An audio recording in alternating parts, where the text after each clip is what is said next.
After 13 years, I'm finally doing it. I'm gonna play Skyrim. By some miracle, I have remained unspoiled from Skyrim's secrets and surprises. I spent a good part of last year playing RPGs that were outside my comfort zone, things like Pillars of Eternity and Pathfinder, very rule-heavy RPGs. But this time, I wanted to play something familiar and comfortable. Now, I'm not new to Bethesda games. I've sunk dozens and dozens of hours into the Fallout series, but somehow Skyrim has managed to completely pass me by. So I finally decided to give Skyrim a shot and see what all the fuss was about. Now, of course, I had a disposition going into Skyrim. I was expecting the game to be good, and expectations are usually something I try to avoid with games. I much prefer to avoid others' opinions about games and form my own from my own experience with the title. Now, that's pretty hard with Skyrim and its influence online, but thankfully Skyrim actually is really good, but not in the way I was expecting. Now, this wouldn't be a very good video essay if I told you now what makes Skyrim so great. So let's go through the discovery process of Skyrim and talk about some of the mechanics of the game. Then we should be able to narrow down the magic behind this title. But if you're not interested in my yapping, there will be some chapters down below if you want to skip to the conclusion. I've had my fair share of Fallout playthroughs over the years, and if you've played those titles, you'll know the jump from Fallout 3 and New Vegas to Fallout 4 was huge. The foundation of the gameplay from 3 to 4 was night and day. Your character handles better, the guns shoot better, you can sprint. I was under the assumption that those improvements started with Fallout 4, so you can imagine my pleasant surprise when I launched Skyrim to find that my character handles better, the weapons feel better, and I can sprint. The gameplay within Skyrim can be broken down into 3 major parts: exploration, combat, and dialogue. These are pretty self-explanatory, but there are some nuances behind these that vitalize them and make them much more engaging. Exploration, for instance, plays out pretty much like you'd expect. Finding caves and temples and other landmarks is always a good time, but let's say you need to get up a mountain, for instance. Maybe there's something at the top, maybe there's something on the other side, but either way, this mountain needs to get tackled. Maybe you're supposed to find a path on the side of the mountain that carefully leads you to the top. Or you could just jump up the side like a stubborn ape, slowly working your way up inch by inch. It'll take about 4 times as long to conquer the mountain this way, but the satisfaction of beating the mountain your way is up for grabs.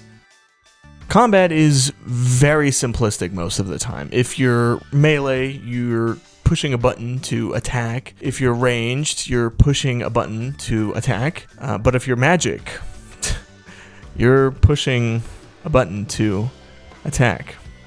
There's no combos, there's no dodging, it's just you and one or more enemies hacking away at each other. But despite this, the combat is still really fun. Why? Well, it's the options you have. It's not just melee, ranged, and magic. It's one-handed, two-handed, shields, and fists. It's bows with... Okay, bows are pretty much just a bow and arrow, but it's really satisfying to use. It's many different schools of magic, with offensive, defensive, utility, and status effects. The combat is the same each time you find yourself engaged with an enemy, but it's the tools they give you to fight the enemies your way. Dialogue in Skyrim is often pretty simplistic as well. Most of the options boil down to yes, no, and some questions to get more context. Dialogue is a tough thing to get right in RPGs. If what people are saying aren't interesting, then it bogs down the game. Thankfully, most dialogue in Skyrim is pretty concise. I didn't find myself talking to any person more than just a couple of minutes, but the times I didn't want to continue talking to someone, I could just walk away. Yeah, in Skyrim, if you're not interested in listening to someone, you can just walk away. When you start talking to someone, you aren't locked into place. You can still look around a little bit, and at any time, you can just cut it off and gain full control of your character back. You're able to talk, or not talk, to people your way. If you're starting to sense a theme here, you're picking up what I'm putting down. The rules of Skyrim's gameplay are very simplistic. It's very easy to pick up Skyrim and just play it. But it's those easily understandable rules that allow you to fulfill your own gameplay fantasies. You can be who you want, and the rules of Skyrim's foundation allow you to act like you want. Simplicity and RPGs don't always mix together. Choosing a weapon, saying yes or no to people, it's all well and good, but it's not enough to really let you roleplay. You need more in-depth mechanics to really define a playstyle, and while Skyrim is very simplistic, it also has a decent amount of depth to many of its skills. In Skyrim, you level by doing. Using a sword and shield will have you getting better at using one-handed weapons and blocking. But outside of combat, there's plenty of skills you can also engage with and improve. Alchemy, enchanting, speech, stealth, these are all skills that will help refine your character. My first character was an elf mage. I was proficient with many different schools of magic, as well as enchanting, allowing me to enchant my wizard robes for even more magic ability.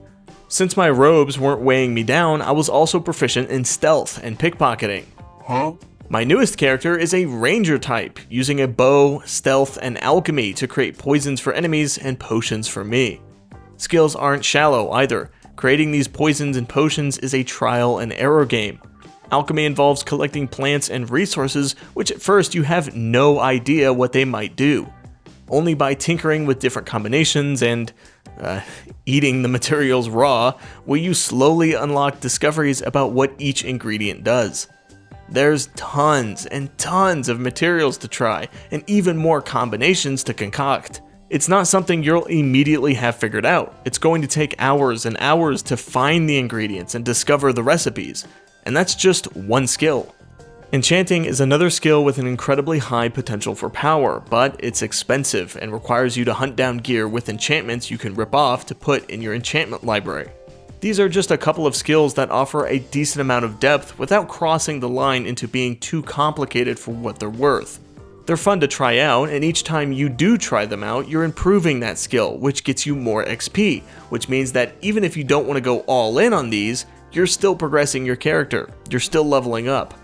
These skills define your character, and without specific classes, you're able to freely shape a character you want. Want to wear heavy armor and use swords and magic, paladin style? Go for it. Want to be an assassin? Go with light armor, stealth, and a dagger. While the possibilities technically aren't limitless, there's plenty to choose from, and you're able to freely mix and match to create a character you want to play as. Since you improve skills by doing them, you also need to commit to a specific playstyle you want. You can't use a sword and then dump all your perk points into a bow and arrow. You need to consistently use the bow and arrow to increase its level to unlock those better perks so that you can invest in them. Not to mention the different races you can play as. It's not just humans and elves, it's lizards, cats, orcs. Actual exciting and different races to try out, all with their own bonuses. It really is a brilliant system for skills and leveling. It closely ties your playstyle to your character, and it really makes you feel like you're earning those more powerful perks. This style of progression is something that I've seen in games since Skyrim's release, but I don't really think many of them recapture fully what makes it so great. And I think Skyrim still is the one game that really hits the nail on the head. It's such a rich and rewarding XP and skill system, and it rewards you for both sticking with skills and trying new ones. You know, sometimes you play an open world game and it feels like a lot of things are put there just to waste your time. Pointless collectibles, fetch quests, map nodes out the wazoo. The thing is here, Skyrim has all of that. It has map nodes out the wazoo, it has fetch quests, it has collectibles, but it's done really thoughtfully. Those collectibles are just not pointless. Maybe it's enchanting supplies, maybe it's a new shout, maybe it's a killer piece of gear. It's something to collect, but it's not pointless. You're always finding something cool. The quests aren't all just fetch quests. I mean, some are, but they're rare. Most offer something compelling that makes them fun to do and rewarding to complete.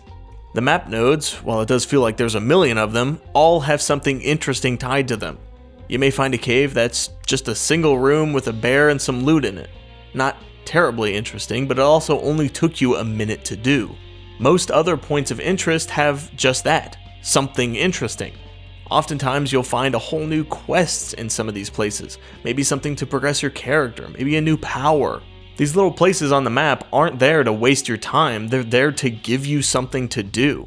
Sometimes there's a lot of enemies and you can really test your character's combat abilities.